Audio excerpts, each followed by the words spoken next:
बिस्मिल्लाहिर्रहमानिर्रहीम। अस्सलाम वालेकुम स्टूडेंट्स, हमने स्टार्ट करवाया था technique used in cell biology. Technique used in cell biology में हमने पिछले वीडियो लेक्चर में थोड़ा बहुत डिस्कस कर लिया माइक्रोस्कोप के बारे में। अब इसके अलावा सेल बायोलॉजी में कुछ टेक्निक्स इस्तेमाल किए जाते हैं ताकि सेलुलर स्ट्रक्चर्स को और इसके अलावा सेल्स को क्या कर दिया जाए, डिटेल में स्टडी कर दिया जाए। तो इनके लिए सेल बायोलॉजी में कुछ टेक्निक्स इस्तेमाल किए जाते हैं। तो उन टेक्निक में से आज हम फर्स्ट टेक्निक पढ़ने वाले हैं जो कि हैं स्टेनिंग। आज की वीडियो लेक्चर में हम थोड़ा बहुत स्टेनिंग के बारे में पढ़ेंगे। तो चलिए स्टार्ट लेते हैं। फर्स्ट ऑफ ऑल यहाँ पर हम मीनिंग देखते हैं कि स्टेनिंग की मीनिंग क्या है। तो ये हो जाएगा मीनिंग। स्टेनिंग की मीनिंग है कलराइजेशन, किसी चीज़ को कलर देना, आर डाई या रंग। स्टेनिंग किसे कहा जाता है? कलराइजेशन को, मतलब किसी चीज़ को रंग देना, आर डाई, और डाई भी किसे कहा जाता है? रंग को। नेक्स्ट वन आते हैं और देखते हैं इसका डिफिनीशन। तो डिफिनीशन का इसका किस तरह है?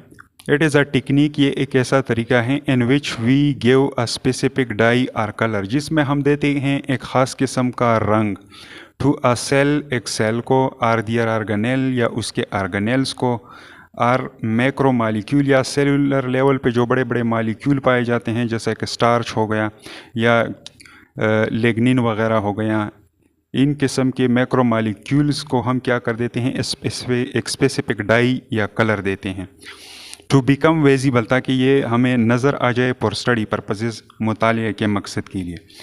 तो स्टेनिंग क्या है? एक ऐसा तरीका है जिसमें हम एक ख़ास किस्म का रंग देते हैं सेल को या उसके आर्गेनेल को या उसके अंदर जो मैक्रो मॉलिक्यूल पड़े हुए हैं, ताकि वो विजिबल हो जाए और हम उसे स्टडी करें। तो इस टेक्निक को स्टेनिंग का नाम दिया जाता है। इसके बाद नेक्स्ट वन आते हैं इम्पोर्टेंस की तरफ। यह हो गया मीनिंग, इसके बाद डिफिनीशन हो गया, थर्ड वन हो जाएगा इम्पोर्टेंस। अब ये स्टेनिंग हम करते क्यों हैं? तो सम सेल स्ट्रक्चर, बाज़ सेल स्ट्रक्चर्स जो है आर ट्रांसपेरेंट या ट्रांसपेरेंट होते हैं एंड आर नॉट विजिबल, और ये हमें दिखाई नहीं देते, क्योंकि जो चीज़ ट्रांसपेरेंट होती है, शफाफ होती है, उससे लाइट रेस पास होती है, तो फिर वो हमें किस तरह दिखाई देगी? दैट इज़ वाई, इसीलिए वी परफॉर्म स्टेनिंग, हम स्टेनिंग का टेक्निक क्या करते हैं टू बिकम, ताकि विजिबल फॉर स्टडी पर्पसेस, ताकि जो चीज़ हम स्टडी करना चाहते हैं वो हमारे लिए क्या हो जाए? विजिबल हो जाए। इस पर्पसेस के लिए हम क्या करते हैं? स्टेनिंग टेक्निक को यूज़ करते हैं। तो ये हो गया इसका इम्पोर्टेंस। अब नेक्स्ट वन, इसके बाद आते हैं क्लासिफिकेशन की तरफ। तो बुक में ये क्लासिफिकेशन दिया हुआ है, लेकिन उन्होंने सारी चीज़ें इकट्ठी लिख दिए हैं, तो इनको एक प्रॉपर अरेंजमेंट मैंने यहाँ पे दिया हुआ है। तो चलिए अब इनको डिस्कस करते हैं। तो 3 किस्म का क्लासिफिकेशन उन्होंने दिया हुआ है बुक में। फर्स्ट वन क्लासिफिकेशन जो है वो है on the basis of retention, retention के बेस पे उन्होंने क्लासिफिकेशन कर दिया है स्टेनिंग का। रिटेंशन मतलब बाकी रहना। बाकी रहना किसे कहा जाता है? फॉर एग्जांपल, अगर हम कोई कलर दे दे और वो मौजूद रहें, बरकरार रहें, या रिमूव हो जाए, तो इस बेस के ऊपर हमने यहाँ पे क्लासिफिकेशन किया हुआ है on the basis of retention. First one जो है परमानेंट स्टेन। कुछ ऐसे स्टेन हैं जो कि परमानेंट होते हैं। जब एक दफ़ा हम किसी चीज़ को क्या कर दे, वो स्टेन दे दे, वो कलर दे दे, तो वो फिर उससे रिमूव नहीं होता। तो ऐसे स्टेन को क्या कहा जाता है? Permanent stand. इसकी डिफिनीशन क्या हो जाएगी? अ टाइप ऑफ स्टेन, ये एक किस्म का स्टेन है in which a dye can not be remove from the sample once apply, जिसमें हम डाई को रिमूव नहीं कर सकते जब ये एक दफ़ा हम उस सैंपल के ऊपर डाल दें। सैंपल को एक दफ़ा हमने कलर दे दिया या डाई दे दिया और फिर उसको हटाया नहीं जा सकता, वो रिमूव नहीं हो सकता, तो ऐसे स्टेन को परमानेंट स्टेन कहा जाता है। इसके एग्जांपल बुक में भी दिए हुए हैं, और इसके अलावा यहाँ पे मैंने 2 आप लोगों के लिए मेंशन भी कर दिए हैं, और अगर मज़ीद आप लोग देखना चाहते हैं तो आप लोग बुक के अंदर देख सकते हैं। फर्स्ट वन है एनालिन ब्लू। ये एक किस्म का कलर है, स्टेन है। इसका फाइनल कलर ब्लू होगा, और ये फंजाई और फंगाई स्पोर को कलराइज करने के लिए इस्तेमाल किया जाता है। नेक्स्ट वन क्या है? Borax carmine.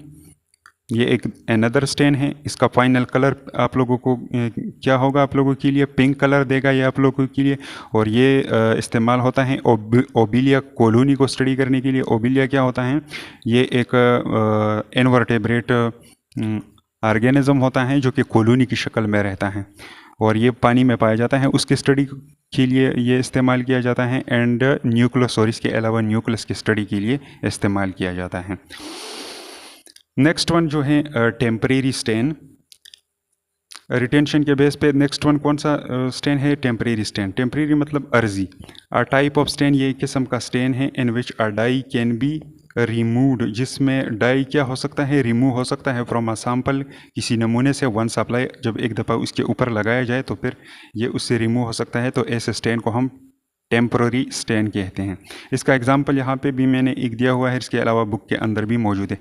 फर्स्ट वन यहाँ पे क्या है? Iodine solution. आयोडीन सोल्यूशन आप लोगों को ब्लैक और ब्लू कलर फाइनल कलर देगा, और ये स्टार्च के कलराइजेशन के लिए इस्तेमाल किया जाता है, या स्टार्च के स्टेनिंग के लिए इस्तेमाल किया जाता है। नेक्स्ट वन कैटेगरी जो है on the basis of toxicity. Toxicity के बेस पे हम स्टेन को क्लासीफाई करते हैं। इसमें कौन कौन से टाइप आते हैं? फर्स्ट वन है वाइटल स्टेन। वाइटल स्टेन क्या होता है? अ टाइप ऑफ स्टेनिंग, ये स्टेनिंग का एक किस्म है विच इज़ यूज, जो कि इस्तेमाल होता है फॉर लिविंग सेल और टिश्यू, जो कि लिविंग सेल के लिए या टिश्यू के लिए इस्तेमाल किया जा सकता है ये। It is also called in vivo stain. इसको दूसरा नाम भी इस्तेमाल किया जाता है, दूसरा नाम इसके लिए इस्तेमाल किया जाता है इन वीवो स्टेन। ये स्टेन जो होता है ये हम लिविंग सेल पे, टिश्यू पे या लिविंग ऑर्गेनिज्म के बॉडी के ऊपर इस्तेमाल कर सकते हैं। आप लोगों ने देखा होगा डॉक्टर हजरात वगैरह जो हैं बाज़ पेशेंट के लिए कंट्रास्ट एक्सरे वगैरह प्रिस्क्राइब करते हैं। तो कंट्रास्ट एक्सरे में क्या होता है? एक स्पेसिफिक डाई यूज़ किया जाता है। फॉर एग्जांपल एक आर्टरी ब्लॉक है और उसका एमआरआई वगैरह करना है, तो उसके लिए क्या कर दिया जाता है? ब्लड वेसल में एक स्टेन को फ्लो किया जाता है और वो चला जाता है, और इसके ज़रिए वो पाथ मालूम कर देता है कि ब्लॉकेज कहाँ पर मौजूद है। लेकिन ये वाइटल स्टेन जो है, इसके लिए जो डाई इस्तेमाल होता है वो उसका एक स्पेसिफिक डोज इस्तेमाल करना होगा, वरना ये लार्जर अमाउंट में ये भी टॉक्सिक होता है। तो दो स्टेन हैं, एक फर्स्ट वन है सेफ्रानिन, इसके अलावा मिथाइलिन ब्लू। ये स्टेन जो है ये वाइटल स्टेन के तौर पे इस्तेमाल किए जाते हैं। नेक्स्ट वन क्या है? Non vital stain. A type of staining, ये भी स्टेनिंग का एक किस्म है which is used for dead cell, जो कि डेड सेल्स और टिश्यू के लिए इस्तेमाल होता है इन लेबोरेटरी में। ये स्टेन हम क्या करते हैं? डेड सेल्स और टिश्यू के लिए हम इस्तेमाल करते हैं लैब में। It is also called in vitro stain. इसके लिए दूसरा नाम इन विट्रो स्टेन भी इस्तेमाल किया जाता है। इसके एग्जांपल है eosin stain and Gram stain. ये दो किस्म के स्टेन जो हैं इनको नॉन वाइटल स्टेन कहा जाता है, और ये नॉन लिविंग सेल्स के लिए और टिश्यू वगैरह को स्टडी करने के लिए इस्तेमाल किया जाता है। थर्ड वन क्लासिफिकेशन जो है on the basis of number, तादाद की बेस पे भी हम इसका क्लासिफिकेशन करते हैं। इसमें फर्स्ट वन है सिंपल स्टेन। सिंपल स्टेन कैसा स्टेन होता है? जिसमें सिर्फ एक ही कलर या डाई यूज़ किया जाए, ऐसे स्टेन को सिंपल स्टेन कहा जाता है। वन कलर इज यूज, जिसमें एक कलर यूज़ होता है। Next one double stain. Two stains or colour are use, जिसमें दो स्टेन्स या कलर्स यूज़ किए जाते हैं। फर्स्ट कलर जो है उसको हम नाम देते हैं प्रिंसिपल स्टेन। पहला कलर जो हम इस्तेमाल कर देते हैं उसको प्रिंसिपल स्टेन का नाम देते हैं, और उसके बाद जो हम दूसरा कलर देते हैं विजिबिलिटी को और इम्प्रूव करने के लिए, तो उस दूसरे कलर को हम नाम देते हैं काउंटर और डिफरेंशियल स्टेन।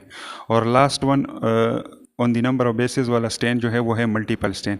ये एक ऐसा स्टेन होता है जिसमें मल्टीपल कलर इस्तेमाल किए जाते हैं। जब दो से ज़्यादा कलर इस्तेमाल किए जाए तो ऐसे स्टेन को मल्टीपल स्टेन कहा जाता है।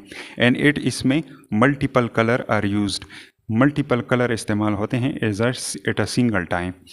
तो ये हो गया सिंपल सा लेक्चर स्टेनिंग के ऊपर। उम्मीद है समझ में आ चुका होगा। यहाँ पे लास्ट में मैंने यहाँ पे आप लोगों के लिए छोटा सा डायग्राम भी बना दिया है।